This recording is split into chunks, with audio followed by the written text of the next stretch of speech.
വന്ധ്യതയിൽ പുരുഷ വന്ധ്യതയ്ക്ക് ഒരു പ്രധാന സ്ഥാനം തന്നെയുണ്ട്. അതിൽ പ്രധാനമായിട്ടും പറയപ്പെടുന്നത് പുരുഷന്റെ ബീജത്തിലുള്ള വ്യത്യാസങ്ങളാണ്. അതായത് ബീജത്തിന്റെ അളവുകൾ, അണുക്കളുടെ അളവ് കുറഞ്ഞിരിക്കാം. ചിലർക്ക് മോട്ടിലിറ്റിയിലുള്ള ഇഷ്യൂസ് ആകാം. ചിലർക്ക് നല്ല ബീജങ്ങൾ അല്ലെങ്കിൽ മോർഫോളജി മോശമായിട്ടുള്ള ബീജങ്ങൾ ഉണ്ടാകാം. മറ്റൊരു കാരണം എന്ന് പറയുന്നത് ഇറക്റ്റൈൽ ഡിസ്ഫങ്ഷൻ ആണ്. അതായത് നോർമലായിട്ട് ഉദ്ധാരണശേഷി ഇല്ലാത്ത പുരുഷന്മാർക്കും വന്ധ്യതയുള്ളതായി കാണപ്പെടാറുണ്ട്. മറ്റൊരു കാരണം എന്ന് പറയുന്നത് ഇജാക്കുലേറ്ററി ഡിസ്ഫങ്ഷൻ എന്ന് പറയും. അതായത് നോർമലായിട്ട് ഇജാക്കുലേഷൻ നടക്കാൻ ബുദ്ധിമുട്ടുള്ള ചില പുരുഷന്മാരുണ്ട്. പ്രധാനമായിട്ടും സ്മോക്കിങ്, ആൽക്കഹോളിസം, അല്ലെങ്കിൽ സ്ഥിരമായിട്ട് എന്തെങ്കിലും മെഡിസിൻസ് എടുക്കുന്നവരാണ്, അല്ലെങ്കിൽ അവർക്ക് ഡയബറ്റീസ് ഉള്ളവരാണ്, അല്ലെങ്കിൽ ചെറുപ്പത്തിൽ എന്തെങ്കിലും വൈറൽ ഇൻഫെക്ഷൻസ് വന്നിട്ടുള്ളവരാണ്. എന്നിവർക്കൊക്കെ പൊതുവെ ഇത്തരത്തിലുള്ള പ്രശ്നങ്ങൾ കാണാറുണ്ട്.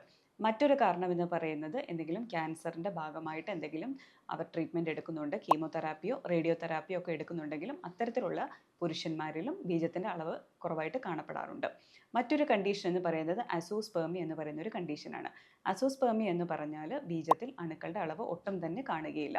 അത്തരത്തിൽ ഉള്ള പുരുഷന്മാർക്ക് ചിലപ്പോൾ കൂടുതൽ ഇവാലുവേഷൻ വേണ്ടി വന്നേക്കാം. അവരുടെ ബ്ലഡ് ടെസ്റ്റ് പരിശോധിക്കേണ്ടി വരാം, അവരുടെ കാരിയോ ടൈപ്പ് പരിശോധിക്കേണ്ടതായിട്ടൊക്കെ വരാറുണ്ട്.